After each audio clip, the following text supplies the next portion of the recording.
Bismillahirrahmanirrahim. Bonjour à tous et à toutes, j'espère que vous allez bien. Dans la vidéo d'aujourd'hui, je vais vous parler sur le module Projet professionnel et gestion des entreprises pour les étudiants 3e année licence, génie des procédés. Et je parlais aussi sur le chapitre 1, l'entreprise et la société. Un apprentissage en ligne pour suivre les cours à distance par des vidéos en raison de la crise causée par le Covid-19. Vous trouvez aussi, chers étudiants, les détails du cours sur le document PDF qui sera implanté sur le site modèle. Alors, essayez de le télécharger et faire une combinaison avec la présentation pour mieux comprendre. Pour entamer le chapitre 1, on commence par l'objectif de cours. L'intérêt de module, des questions préalables posées telles que quelle est la relation professionnelle et gestion d'entreprise? Qu'est-ce que c'est projet professionnel? À quoi sert le projet professionnel? Comment accéder, gérer et créer une entreprise?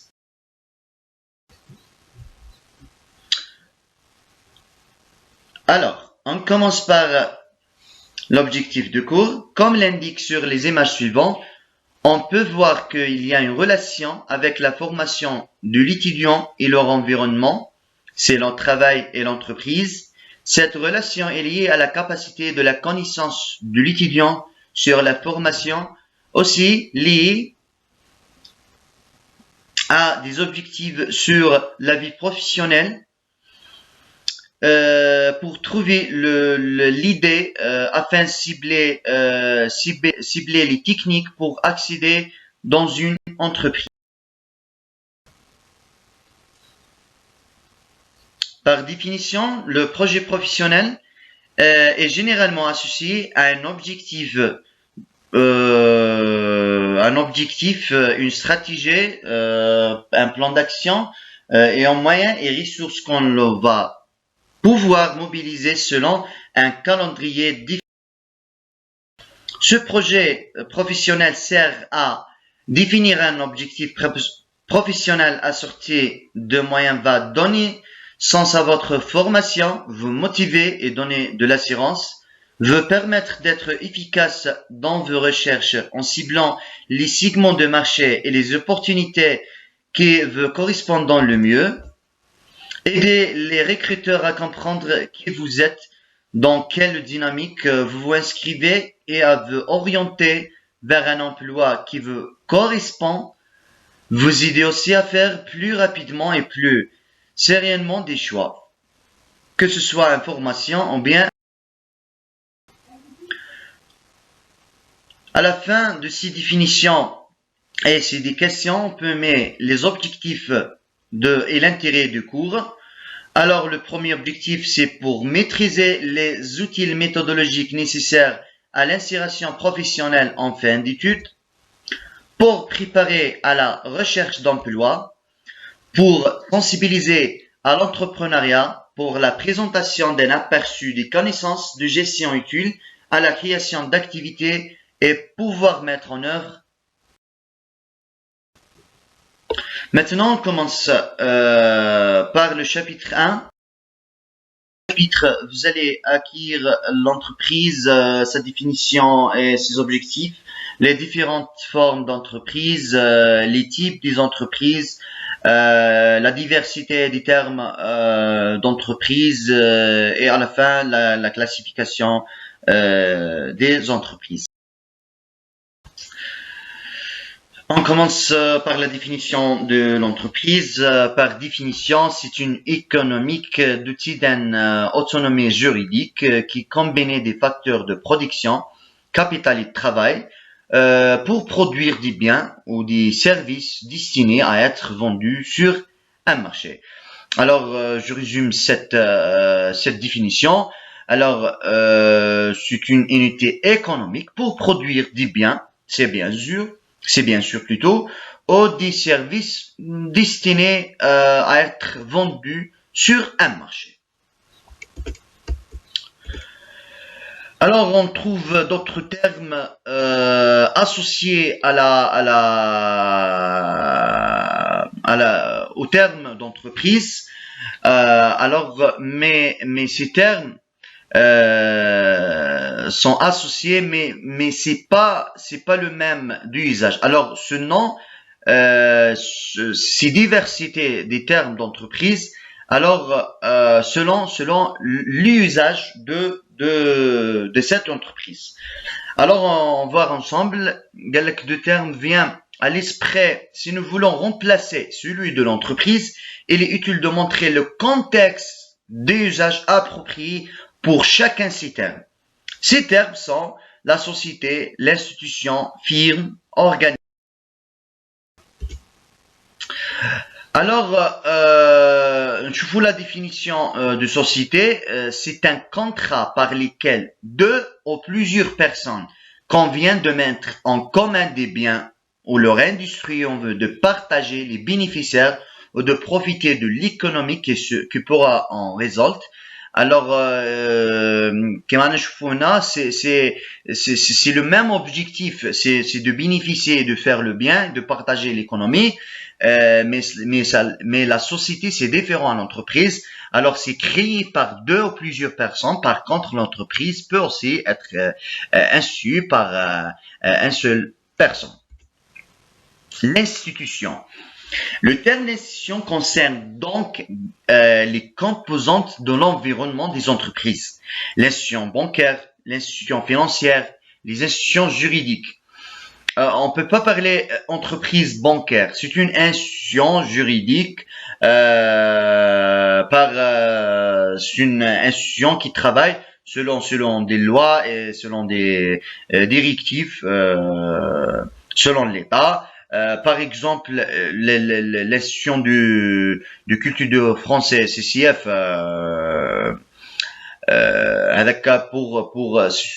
bon, c'est une entreprise, mais on peut pas parler, c'est une institution juridique, travailler pour la formation, le développement de langue.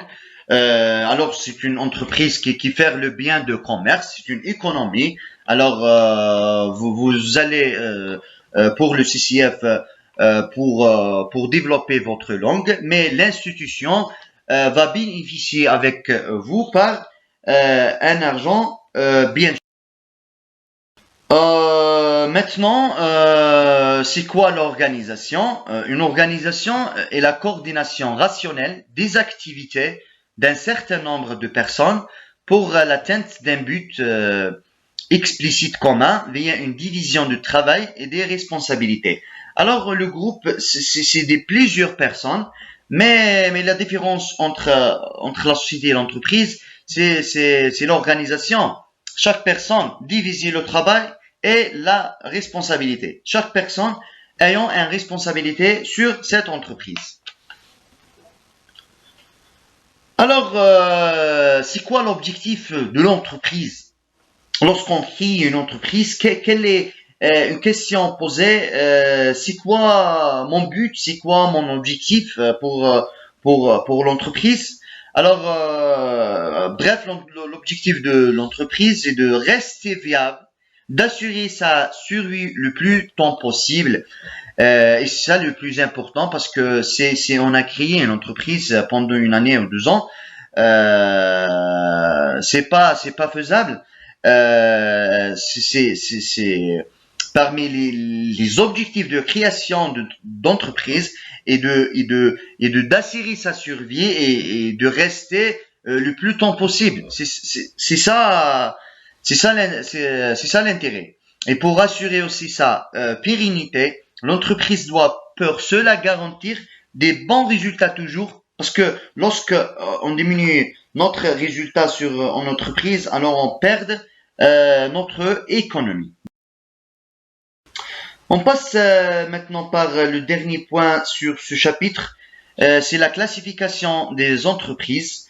Sur ce point, on distingue, pour la classification des entreprises, on distingue 3 classifications. La première classification par secteur et activité. La deuxième classification, c'est par taille. c'est-à-dire par dimension. Et la dernière classification, c'est par la forme juridique. Alors, comme le nom indique, c'est la classification par activité. Alors, selon l'activité de l'entreprise, on trouve les entreprises agricoles qui sont dans l'activité et en lien direct avec l'exploitation de la nature et soumises aux aléas climatiques. On trouve aussi les entreprises commerciales. Comme l'on indique, c'est acheter pour vendre sans véritable activité de transformation. On trouve aussi les entreprises de service. Alors, c'est un caractère immatériel de leur production pour faire des services. Par exemple, les entreprises de transport. La fois passée, on voit sur les réseaux sociaux une entreprise de service des taxis VTS à Blida pour la mobilisation des dames, c'est seul des dames. Alors c'est une entreprise de service. Lorsque entrer cette entreprise, qui nous rejoint le registre commerce, c'est une entreprise de service. C'est aussi les entreprises industrielles. Cette entreprise, alors, transforme les matières premières en produits finis, en semi-finis. Par exemple, les entreprises de produire l'acier, les entreprises des matériaux de construction, etc. هذوما يقول لهم les entreprises industrielles. La deuxième classification par taille. Alors, comme l'on indique, c'est par taille, c'est la dimension. Alors, qu'est-ce que ça veut dire classification selon la dimension? Alors, on peut distinguer des entreprises petites, des entreprises moyennes, des grandes entreprises. Alors, cela, on peut dire que cette entreprise petite ou bien cette entreprise moyenne, alors cela pour deux critères, plutôt pour deux critères. Les critères de la taille utilisés sont nombreux. Deux critères يخلونا باش نقولوا entreprise petite, moyen ou bien grand. Le chiffre d'affaires et l'effectif de l'entreprise. Selon deux critères de taille peuvent être distingués les formes suivantes. Alors, on distinguait la définition des PME, la définition juridique d'un PME basée sur des critères économiques et donnés par la loi d'orientation sur la promotion de la PME. L'article aussi distingué entre une ME, PE et TPE. C'est quoi l'abréviation de PME? C'est petite, moyenne entreprise. L'abréviation distingue d'autres abréviations associées. ME, c'est moyenne entreprise. PE, c'est petite entreprise. Et TPE, très petite entreprise. Pour mieux comprendre, on va voir ensemble un tableau qui résume comment faire la différence entre les entreprises. Alors, sur ce tableau, une typologie des trois entreprises et une comparaison entre deux pays, les États-Unis et la France. Alors, nous allons par la première ligne, c'est les pays les États-Unis. نشوفوا باللي les petites entreprises. Alors bon, c'est la colonne deuxième, c'est avec le numéro, c'est يعبر على l'effectif de l'entreprise. Alors, les petites entreprises sur les États-Unis, alors on peut voir que l'effectif sont 250. Alors pour la France, c'est les petites entreprises entre 10 et 49. Les moyennes entreprises sur les États-Unis, 250 à 500. Par contre, sur la France, sur 50 jusqu'à 489. Alors, cela, un exemple donné le nombre effectif qui est classifié selon la taille. On peut distinguer aussi le groupe. C'est quoi le groupe? Le groupe, c'est un ensemble des sociétés ayant des relations financières et économiques et contrôlées soit par une société de mère, soit par une société de portefeuille. Alors, le groupe, on peut donner un exemple, comme par exemple la société qui fait la construction des bâtiments. Alors, on peut trouver société de mère les تبني après تجي la sous-traitance تاعها اللي دير qui fait la finition etc. Alors c'est un groupe d'entreprises. Alors mais la société de mère c'est la société qui fait la construction. Alors c'est le même finance, économie et contrôle, mais ce groupe il يتحكم فيه la société de mère. On parle de filiales. Si le groupe إذا كان يدير le contrôle تاعو supérieur à 50%, نقولوا c'est un groupe filial, c'est le groupe le contrôle تاعو entre 10 et 50%, c'est un groupe de prise de participation. Je vous le dernier classification selon la forme juridique. La classification par la forme juridique. On trouve l'entreprise individuelle, comme le nom l'indique. C'est la forme la plus répandue puisqu'elle représente 60% des entreprises. L'entrepreneur est le seul dirigeant, le DG. Il n'y a pas de capital social. La responsabilité est limitée sur les biens de l'entrepreneur, bien sûr, ce qui peut avoir des graves conséquences en cas de faillite. C'est beau aussi, l'entreprise unipersonnelle à responsabilité limitée, ce type de société pour favoriser les petits entrepreneurs. C'est pour les créateurs des entreprises plutôt. On trouve aussi la société en nom collectif, SNC. Dans le cas d'une SNC, il n'y a pas de minimum pour le capital social et le nombre d'associés doit être 2-2. Leur responsabilité est identifiée et solidaire. Voilà le nom de la société en nom collectif. C'est une société collective. On trouve aussi la société à responsabilité limitée, SAR.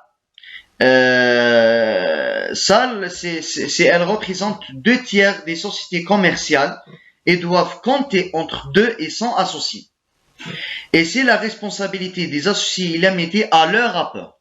Voilà, c'est le SAR. On trouve aussi la société en commandite simple, SCS.